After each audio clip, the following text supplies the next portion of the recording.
NCERT ने history की book से अभी कई चैप्टर हटाए हैं, जिनमें से एक चैप्टर मुग़ल दरबार का है। ये रेगुलर मुग़ल हिस्ट्री नहीं है, केवल कोर्ट लाइफ है। अब सवाल उठता है कि यदि स्टूडेंट्स को कोर्ट लाइफ पढ़ानी ही थी तो केवल मुग़लों की कोर्ट लाइफ क्यों? मुग़लों की कोर्ट लाइफ तो सारे भारत का रिप्रेजेंटेशन नहीं करती है। मुग़लों के साथ साथ मेवाड़ की, मराठों की और दूसरे जो भारत के स्टेट्स हैं उनकी भी कोर्ट लाइफ पढ़ानी चाहिए थी, लेकिन ऐसा नहीं हुआ।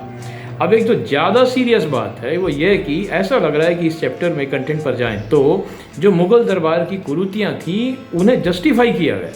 उदाहरण के तौर पर हरम के बारे में कहा गया है कि हरम का तात्पर्य पवित्रता से होता है। सवाल उठता है कि हरम कोई इबादत खाना नहीं है, इसमें न पवित्रता देखी जा सकती है और ना ही अपवित्रता, लेकिन ऐसा हुआ है।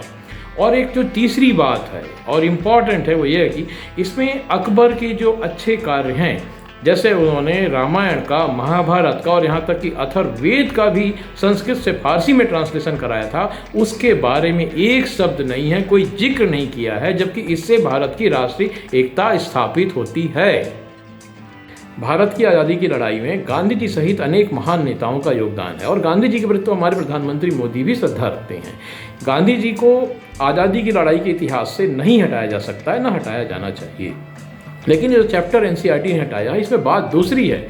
इसमें ये दिखाने की कोशिश की जा रही है कि गांधी जी ने हिंदू मुस्लिम एकता के लिए जो प्रयास किए उनसे कोट अनकोट केवल हिंदू एक्सट्रीमिज़म नाम का एक ग्रुप था जो प्रवोक्ड हो गया और इस ग्रुप ने एक संगठित तरीके से गांधी जी की हत्या करा दी, जबकि ये सच नहीं है। वस्तुस्थिति यह है कि उन दिनों 1947 और 48 में तो हिंदू एक्सट्रीमिज़म या मुस्लिम एक्सट्रीमिज़म या हिंदू टेररिज्म ऐसे शब्द बने ही नहीं थे, ये वर्ड एग्जिस्ट नहीं कर रहे थे। ये तो इस लेखक की, जिसने चैप्टर लिखा, उसकी इन्वेंशन है और इससे इस चैप्टर के मोटिव पर सवाल उठता है कि कहीं गांधी जी की हत्या के बहाने भारत में हिंदू मुस्लिम के बीच में कोई दरार, खाई खींचने की कोशिश तो नहीं की जा रही है। एनसीईआरटी ने मॉडर्न हिस्ट्री से भी 2 चैप्टर हटाए हैं, जिसमें से एक चैप्टर कल्चरल कन्फ्लिक्ट के बारे में है। एक्चुअली उन दिनों कोई कल्चरल कन्फ्लिक्ट नहीं था। यूरोपियन पावर्स थी जो ब्राज़ील, पेरू और मैक्सिको में कॉलोनी बना रही थी और वहाँ की जो लोकल कल्चर्स हैं, एज़टेक और इंकास, उनको एक्सप्लॉइटेशन कर रही थी, डिस्ट्रॉय कर रही थी। यही बात थी, लेकिन चैप्टर इस तरह का बनाया गया। और एक जो दूसरा चैप्टर है बहुत इंपॉर्टेंट, इंडस्ट्रियल रिवॉल्यूशन के बारे में, इसमें यूरोप के इंडस्ट्रियलाइजेशन की तो बड़ी ग्लोरी दिखाई गई है, लेकिन जो भारत का इंडस्ट्रियलाइजेशन था, यहाँ की जो मैन्युफैक्चरिंग थी, जब हम वर्ल्ड का 25% प्रोड्यूस कर रहे थे मैन्युफैक्चरिंग में, उसके बारे में एक शब्द नहीं है।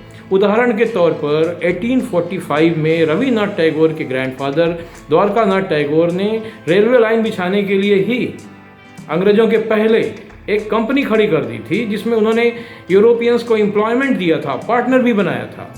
लेकिन एक शब्द इंडियन इंटरप्रेन्योरशिप के बारे में एनसीईआरटी की बुक्स में नहीं मिलता है और इसकी वजह से इंप्रेशन बना कि भारत में तो सुई भी नहीं बनती थी, तो हमारा देश सोने की चिड़िया ऐसा ही हो गया।